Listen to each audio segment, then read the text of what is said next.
Good day, my name is Angelo. This is Nyesom Voice Tower, your most preferred YouTube channel. How have we been? Well, I have an update on the recent trend of events concerning the Nyesom Wike and Fubara controversy. Alright, over time, Nyesom Wike and Fubara have been in a very deep-rooted controversy, of which we all know that seems to be resolvable according to our own political views, all right? But if you ask me, I will tell you that this particular controversy is, is more deep than we ever thought, okay? So there is a recent development to this controversy, which I'm going to share to you or with you in a few seconds, all right? Now, Nyesom Wike paid a visit to Rivers State where he was governor for 8 years. And on this particular visit, he made lots of statements. These statements have stirred up controversy and have resurfaced the new phase of the issue between himself and the governor of the state, who happens to be his successor, Fubara. During this time, or during this visit to Rivers State, Gokana local government to be very, very precise, Nyesom Wike made lots of statements, which include statements like, when time comes, we will know who is in charge of Rivers State. Now, I told you some time ago during the Christmas period that it may look as if Nyesom Wike has finally given up. Lots of updates and lots of reactions were pointing at the fact that Nyesom Wike was seeming as if he was giving up the fight against Fubara, even after Asiwaju Bola Ahmed Tinubu, the president, delved into affairs to, bridge the gap between these two, but all to no avail. With these recent statements, I would love to say that Nyesom Wike has reiterated categorically to the people of Rivers State. People were saying he couldn't enter Rivers State because of the utmost support the people had for the governor and all that. But this time around, with these recent statements emanating from Rivers State, we would categorically say that Nyesom Wike has just blown up the fire afresh with this controversy between himself and Fubara. The Federal Capital Territory Minister, Nyesom Wike, has claimed that he has no regrets whatsoever working for the All Progressives Congress during the 2023 general elections. Wike also spoke about the ongoing political crisis in Rivers State, claiming that he still had the strongest political structure in the state. He once served as a governor. Recall that Nyesom Wike and his successor, Governor Fubara, have been having political tangles, which President Bola Ahmed Tinubu had also stepped in to resolve. In his words, while speaking to a gathering when he visited a chieftain of the All Progressive Congress, APC, Victor Kiadom, in his hometown of Bera in Gokana local government area of Rivers State on Saturday, Wike believed with time, residents of the state would know the real political giants. Forget about these hungry noisemakers on the road. When the time comes, we will know who is in charge and who is not in charge. I don't know whether you understand what I'm saying. There is a time for everything. There is a time to plant and there is a time to harvest. The minister was quoted according to sources. He continued that we have no time for politics. This is not the time for anybody to say, I am for this or I am for that. We have not reached that time. When the time comes, we will know who is who. Despite the increasing popularity of social media platforms, the FCT minister said he was not swayed by comments on digital mediums. He was instead calling on politicians to work for the people. If you like, abuse me as you want. If you like, employ everybody on social media. Let me tell you, I have never bothered myself one day to know who is abusing me, Wike noted. He added, politics will come. We didn't contest elections based on social media. We contested elections speaking to the people and they listened to us. Away from Rivers State politics, the former governor also reiterated his stance about the 2023 presidential elections. He does not regret working against his party, the People's Democratic Party, and backing Bola Ahmed Tinubu of the APC instead of Atiku Abubakar of his own party. I stand for it. I have no regrets at all, and that is why I will continue to support the government of Asiwaju Bola Ahmed Tinubu. yeah, Nyesom Wike is still telling people that he has no regrets whatsoever voting Asiwaju Bola Ahmed Tinubu into power. You know, there is something really, there is something aching my mind on this Nyesom Wike whole issue. Now, aside the fact that he's having controversies in Rivers State, a state he governed for 8 years, I see no reason why the National Executive Council or Committee of the People's Democratic Party, the National Working Committee of the People's Democratic Party, and its hierarchy, I see no reason why they have failed to suspend Nyesom Wike for alleged involvement in anti-party activities. It is glaring and crystal clear that he has taken part in fact, he has eaten from the table of their enemy, and he is still eating, and he has no remorse whatsoever. In fact, from that documentary, he said categorically that he doesn't regret voting Bola Ahmed Tinubu. He doesn't regret voting against his principal, Atiku Abubakar. You know, towards the beginning of the election time, or towards the electoral season, Nyesom Wike formed a sect called the G5. Alright, now these G5 governors were so stubborn and went against the pros and cons and the regulations of the People's Democratic Party, a party which they all belong to. Ifeanyi Ugwuanyi of Enugu State, Nyesom Wike of Rivers State, Seyi Makinde of Oyo State, you know, and the other two, that is the governor of Benue State, Samuel Otom, you know, and these people did not really show any remorse in whatever they did. They went further to vote who they wanted to vote. In fact, Nyesom Wike made his own very, very crystal clear that he was not going to vote Atiku Abubakar, come what may. This time around, he has reiterated that support for Bola Ahmed Tinubu. That means I can say by this that Nyesom Wike is untouchable in the People's Democratic Party. Or is it because he is now a minister of the Federal Republic, so they feel they can't touch him? Or they feel they now have an eye in the government since he belongs to the PDP? I am yet to find a suitable answer to the reason why Nyesom Wike is yet to face sanctions over his involvement in anti-party activities. We all saw what happened to Uche Secondus. We all saw what happened to Ayochia Ayu. These two people suffered under Nyesom Wike in the PDP. So, I don't know why the hierarchy of the PDP is yet to do something about Nyesom Wike. More so on the way the society has been, especially in Nigeria. The state of the nation has been in confusion in the couple of days because of the level of insecurity. But far away Lagos State, Governor Babajide Sanwo-Olu has stirred up reactions over something that took place 4 days ago. Of course, we all are not visitors to the fact that Governor Babajide Sanwo-Olu disgraced a personnel of the Nigerian army over his misuse of Lagos roads. All right, he took the wrong lane, and the consequences were overwhelming. All right, now Babajide Sanwo-Olu has faced lots of reactions online and offline from Nigerians, and most notably, recently, reactions from personnel of the Nigerian army. First of all, there was this personnel or this officer that came up to rain insults on Babajide Sanwo-Olu over what happened between himself and the soldier man on the streets of Lagos. Now, let me not go far. Yeah, the soldier was wrong by taking the wrong lane, okay?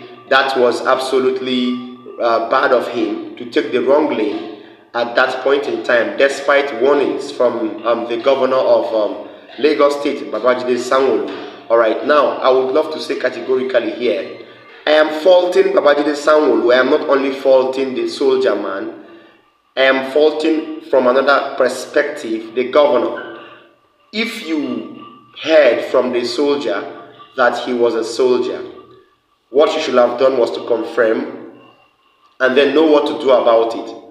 I am not in support of you using police officers to disgrace a member or a personnel of the Nigerian army, whatever the case may be. All right, there are people in the Nigerian army who are saddled with the responsibility to enact or to effect arrests. Okay, so if you are trying to effect sanctions to somebody who is a security personnel, there are other ways to go about it. All right.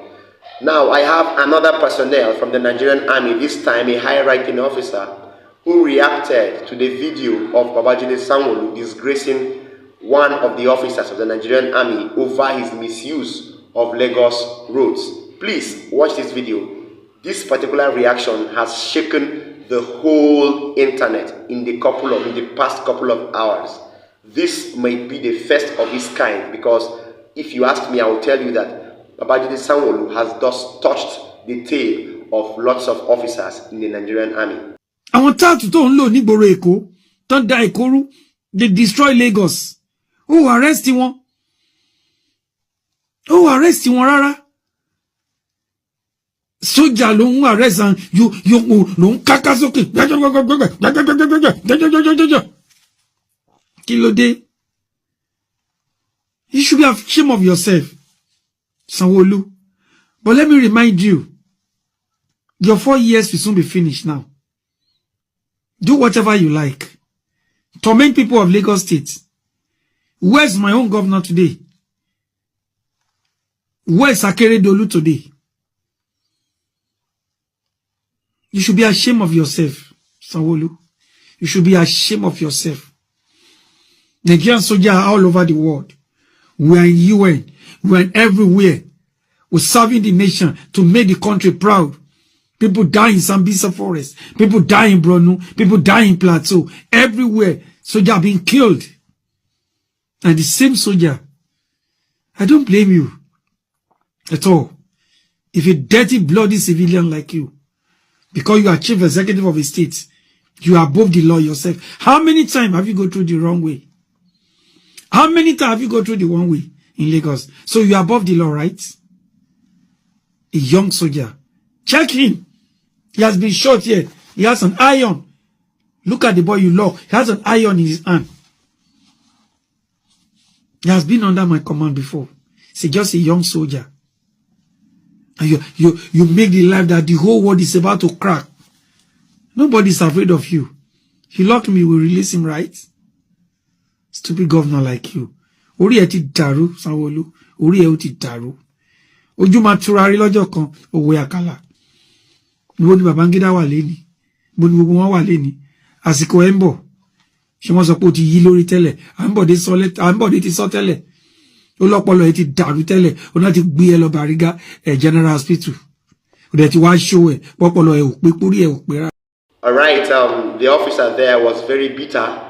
He's from Ondo State, and he didn't keep any words back from by talking to the governor straight ahead. Now, in as much as these soldiers are not allowed to talk to the governor in this manner, but whatever Babajide Sanwo-Olu has done, if Babajide Sanwo-Olu was in the good books of Nigerians, then this particular occurrence will have been perceived differently. The politics in Nigeria is above sovereignty, is above supremacy. The politics in Nigeria is perceived lots of times by sentiments, all right? So, I am not in support of the Nigerian army, and I am not in support of Babajide Sanwo-Olu, because what he did is categorically wrong. Yeah, the soldier broke the law, but not to disgrace him in that manner, all right? Now, the first Nigerian army officer that reacted made a statement, and the statement went like, when you need your dirty jobs, you will now call on the Nigerian army.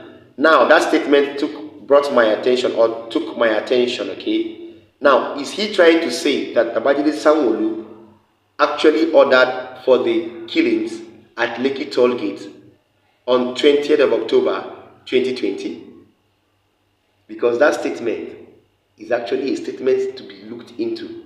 When you need your dirty jobs, you now call on members or officers of the Nigerian army. Do you now understand? So if Babajide Sanwo-Olu, I will repeat, if Babajide Sanwo-Olu was in the good books of Nigerians, then maybe, just maybe, we would have perceived this particular controversy in another dimension. But Babajide Sanwo-Olu has never been in the good books of Nigerians, and I don't think he will ever be. They are praying for him to come down from that seat of governorship. His tenure will soon elapse, and he will see a backlash from the Nigerian army. Of course, lots of officers have him on their hearts already.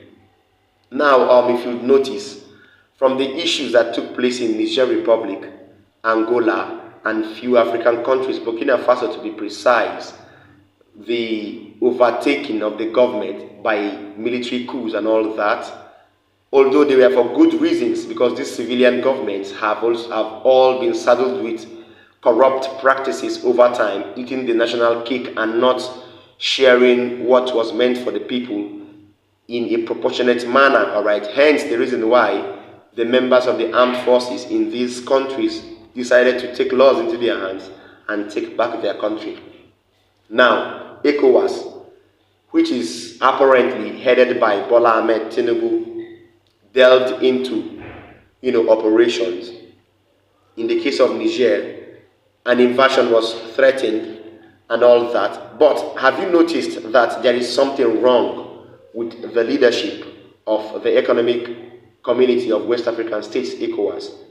What do you think is wrong? Because of the leadership, there has been a wide range of inconsistency, corrupt practices, wrong signals have been sent to other world bodies and world country governing societies. All right. In fact, there are no binding laws anymore in the ECOWAS, because if there were binding laws, then countries like Burkina Faso, Angola, and Niger Republic will have abided by, or will have gone by the law when Bola Ahmed Tinubu asked them to withdraw their arms and reinstate their various presidents. All right. Yes, I am not trying to say the ECOWAS has gone bad, but I am thinking it's from the leadership. Bola Ahmed Tinubu doesn't stand to be a good leadership for the ECOWAS. He has not waged the war in his country, neither has he waged the one in ECOWAS. So ECOWAS seems to be child's play at this point in time under the leadership of Bola Ahmed Tinubu.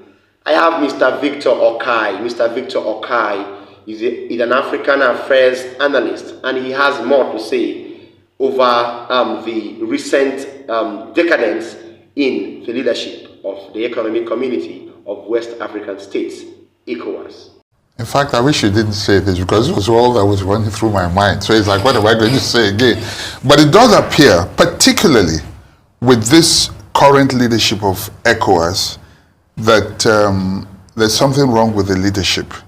And you can see the trend already, and also the inconsistency as well of the ECOWAS leadership, and the fact that not necessarily agreements, but whatever they say is no longer binding. And I'm afraid that this might I hope it's not going to mark the end of ECOWAS, or sort of weaken the regional body, as it were. From what we have seen already, usually they would speak before, what I have found out, the trend usually is they tend to forget that countries are independent and that you must respect the sovereignty of each nation. You cannot come and then just issue, like they wanted to do in Niger, just decree and expect that the president should obey. And while they are against coup, in this particular case, there's an allegation of a coup. Of course, that is a different story altogether, whether it is real or phantom, But it does appear that under the leadership of, I think, the Ghanaian president and the current head of ECOWAS, what's his name? Yes, that it seems to have lost its bite and the respect of the other heads of state within the regional. Okay, that is true. The ECOWAS has experienced a wide range of tumult in a very short period of time since Bola Tinubu became the head, all right? And I don't think these issues will be resolved in any time soon. because Bola Tinubu needs to resolve his own self. He needs to revalidate his legitimacy as Nigeria's president, not just in Nigeria, but all over the world, so other world leaders can really recognize him as the sovereign president of Nigeria. Then he can now revalidate his supremacy as the head of the economic community of West African states. I will say categorically that there is something wrong with the leadership of the ECOWAS. Please share this video. Don't forget to drop a comment for us in the comment section. If you're watching me for the first time, please tap the subscribe button as well as the notification bell so that you will get to see each other promptly. See you next time. Bye.